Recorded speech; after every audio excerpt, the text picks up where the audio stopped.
പ്രിയപ്പെട്ട സുഹൃത്തുക്കളെ, literature in അറബിക്കിലെ section C ആണ് നമ്മൾ ചർച്ച ചെയ്തുകൊണ്ടിരിക്കുന്നത്. അപ്പോൾ ആൻസർ കീ 31-ാമത്തെ ചോദ്യം. കഴിഞ്ഞ 30 വരെയുള്ള ഇതിൻ്റെ വീഡിയോ മുമ്പ് നമ്മൾ അപ്ലോഡ് ചെയ്തിട്ടുണ്ട്. ഇപ്പോൾ ഈ വീഡിയോയിൽ നമ്മൾ പറയുന്നത് 31 മുതലുള്ള ക്വസ്റ്റ്യൻ്റെ ആൻസേഴ്സാണ്. യുഹിബ്ബു അഹദുക്കും യഅകുല ലഹ്മ അഖീഹി മൈതൻ ഫകരിഹ്തുമൂഹു വത്തഖുല്ലാഹ ഇന്നല്ലാഹ തവ്വാബുർ റഹീം. നിങ്ങളിൽ നിന്ന് ഒരാൾ തൻ്റെ സഹോദരൻ്റെ മാംസം ഭക്ഷണം കഴിക്കാൻ ഇഷ്ടപ്പെടുമോ? അപ്പോൾ നിങ്ങളതിനെ വെറുക്കും. വത്തഖുല്ലാഹ ഇന്നല്ലാഹ തവ്വാബുർ റഹീം. നിങ്ങൾ അള്ളാഹുവിനെ സൂക്ഷിക്കുക, തീർച്ചയായും അള്ളാഹു ഒരുപാട് തൗബ സ്വീകരിക്കുന്നവനും കരുണ ചെയ്യുന്നവനുമാകുന്നു എന്ന ഈ ഉദ്ധരണിയെ സന്ദർഭം വ്യക്തമാക്കുന്നതോടുകൂടി വിശദീകരിക്കാനാണ് ചോദിച്ചിരിക്കുന്നത്. അപ്പോൾ നമുക്ക് ആൻസേഴ്സിലേക്ക് കടക്കാം. ആദ്യമായി അതിൻ്റെ സന്ദർഭം ആയത്ത് ഖുർആനുൽ കരീമത്തിലെ സൂറത്തുൽ ഹുജറാത്ത്. സൂറത്തുൽ ഹുജറാത്തിലെ നിന്ന് എടുക്കപ്പെട്ട പരിശുദ്ധമായ വാക്യങ്ങളാണിത്. ഇനി ഇതിൻ്റെ സാഹചര്യം എന്താണ്? ഗീബത്തിനെ കുറിച്ച്, പരദൂഷണത്തെക്കുറിച്ച് വിരോധിക്കലാണ്. യശ്റഹ്, ഇനി വിശദീകരണം നോക്കാം.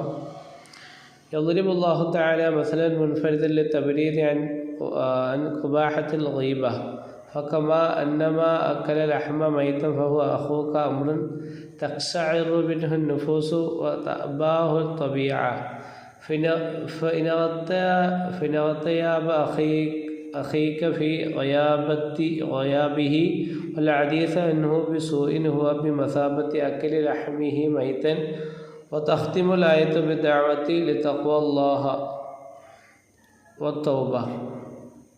അപ്പോൾ പരദൂഷണം നിരോധിക്കുന്നതിൻ്റെ പശ്ചാത്തലത്തിൽ ഖുർആനിൽ നിന്നുള്ള ഒരു ഉത്തമ വാക്യമാണ് സൂറത്തുൽ ഹുജറാത്തിൽ നിന്നുള്ളത്. വിശദീകരണമാണ്. പരദൂഷണം നിഷിദ്ധമാക്കുന്നതിനെ വെറുപ്പ് വ്യക്തമാക്കുന്നതിന് സർവശക്തനായ അള്ളാഹു ഒരു സവിശേഷ ഉദാഹരണം നൽകുന്നു. നിങ്ങളെ മരിച്ചുപോയ സഹോദരൻ്റെ മാംസം ഭക്ഷിക്കുന്ന ആത്മാവിനെ വിറപ്പിക്കുകയും പ്രകൃതിക്ക് വെറുപ്പുള്ളതുമാണ്. നിങ്ങളുടെ സഹോദരൻ്റെ അഭാവത്തിൽ പരദൂഷണം പറയുകയും അവനെക്കുറിച്ച് മോശമായി സംസാരിക്കുകയും ചെയ്യുന്നത് അവൻ മരിച്ചപ്പോൾ അവൻ്റെ മാംസം ഭക്ഷിക്കുന്നത് പോലെയാണ്. അള്ളാഹുവിനെ ഭയപ്പെടാനും പശ്ചാത്തപിക്കാനുമുള്ള ആഹ്വാനത്തോടെയാണ് ഈ വാക്യം അവസാനിക്കുന്നത്. 32-ാമത്തെ ചോദ്യം. അന്തലിദൽ അമത്തു റബ്ബതഹ വന്തറൽ ഹുഫാത്തൽ ഉറാത്തൽ ആലത റആ അശ്ശാഇ യതതാവലൂന ഫിൽ ബുനിയാൻ. അടിമ പെൺകുട്ടി തൻ്റെ യജമാനത്തെ പ്രസവിക്കും. നഗ്നപാതരായ നിരാലംബരായ ഇടയന്മാർ ഉയരമുള്ള കെട്ടിടങ്ങൾ നിർമ്മിക്കുന്നതിൽ മത്സരിക്കുന്നത് നിങ്ങൾ കാണും. അപ്പോൾ ഇതിൻ്റെ ആൻസർ നമുക്ക് നോക്കാം. അസിയാഖ്, സന്ദർഭം ജുസ്ഉ മിൻ ഹദീസ് ജിബ്രീൽ അലൈഹിസ്സലാം അത്വീൽ ഷഹീർ ഫി ബയാനി അലാമത്തി സഅത്തി സുഗ്റ. ഖിയാമത്ത് നാളിൻ്റെ അലാമത്തുകൾ, അടയാളങ്ങൾ വിശദീകരിക്കുമ്പോഴുള്ള പ്രസിദ്ധമായ ജിബ്രീൽ അലൈഹിസ്സലാമിൻ്റെ ദീർഘമായ ഹദീസിൽ നിന്നുള്ള ഒരു ഭാഗമാണിത്. ഇതിൻ്റെ വിശദീകരണം അശ്റഹു يشير هذا النص إلى انقلاب أحوال الناس وقرب قيام الساعة حيث تغير الموازين الاجتماعية وتلد الأمة سيدتها نتيجة الكثرة السرار أو عقوق الأولاد حتى تصبح الأم كأنها أمت عند ابنتها ويصبح الفقراء رعاة الحفاة أصحاب أموال يتطاولون في البناء البيوت الفخمة والعالية. ഷറഹ്, വിശദീകരണം. ഈ വാചകങ്ങൾ ആളുകളുടെ സാഹചര്യങ്ങളുടെ വിപരീതാവസ്ഥയും സാമൂഹിക സന്തുലിതാവസ്ഥ മാറുന്ന സമയത്തിൻ്റെ ആസന്നതയും സൂചിപ്പിക്കുന്നു. അടിമ സ്ത്രീ തൻ്റെ യജമാനത്തെ പ്രസവിക്കുന്നു. വെപ്പാട്ടികളുടെ ആധിക്യം മൂലമോ കുട്ടികളുടെ അനുസരണക്കേട് മൂലമോ അമ്മ തന്നെ മക്കൾക്ക് അടിമയെപ്പോലെയാകുന്നത് വരെ. ദരിദ്രരായ നഗ്നപാതരായ ഇടയന്മാർ സമ്പന്നരായി ഗംഭീരവും ഉയരവുമുള്ളതുമായ വീടുകൾ പണിയാൻ മത്സരിക്കുന്നു. അടുത്ത 33-ാമത്തെ ചോദ്യം. നം യാ വലദി ഫഫിൽ ഗദി തസ്തയഖദു വതറ സമാഅ صافية الأديب والحقول لابسة رداء الثلج الناصع مثلما ترتدي النفس ثوب الطهر بعد مصارعة الموت. എൻ്റെ മകനെ ഉറങ്ങുക, നാളെ നീ ഉണർന്ന് ആകാശം തെളിഞ്ഞും വയലുകൾ ശുദ്ധമായ മഞ്ഞിൻ്റെ മേലങ്കിയിൽ അണിഞ്ഞിരിക്കുന്നതും കാണും, മരണത്തോട് മല്ലിട്ട ശേഷം ആത്മാവിശുദ്ധിയുടെ വസ്ത്രം ധരിക്കുന്നത് പോലെ.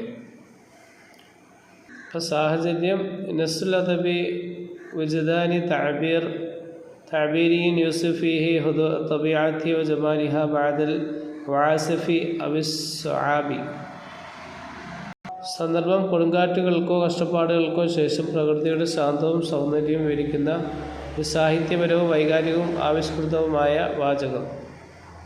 ഇനി പറയുന്ന ശറഹ് വിശദീകരണം. യദ്ഉൽ അബു ഇബ്നഹു للإطمئنان والنوم مبشرا إياه بضوء الصباح وصفاء السماء وجمال الثلج الناصع الذي يكسو الحقول مشبها طاهرة طبيعة بنقاء نفس البشرية وسلامها الداخلي بعد تجاوزها للأزمات والمصاعب.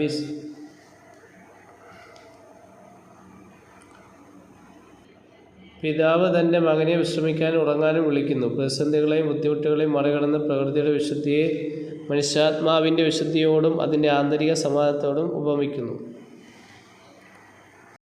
34ാമത്തെ ചോദ്യം. ഇന്ന ഹാദാ കദിബുൻ ഫലൈസ സിമത്തുൻ ഫിൽ ആലമി ശൈഉ ഇസ്മിഹി ഹസ്നുൻ വഅന്നഹും ലാ യസ്തതിഊന ഇല്ലാ അൻ യകൂനു അഗ്ബിയാ ഫലാ യൂജദു ഫിൽ വാഖിഇ ഇല്ല അൽ ഫറഹ്. ഇതൊരു നുണയാണ്. ലോകത്ത് ദുഃഖം എന്നൊന്നില്ല, അപ്പോൾ വിഡ്ഢിത്തം മാത്രമായിരിക്കും, വാസ്തവത്തിൽ സന്തോഷം മാത്രമേ ഉള്ളൂ.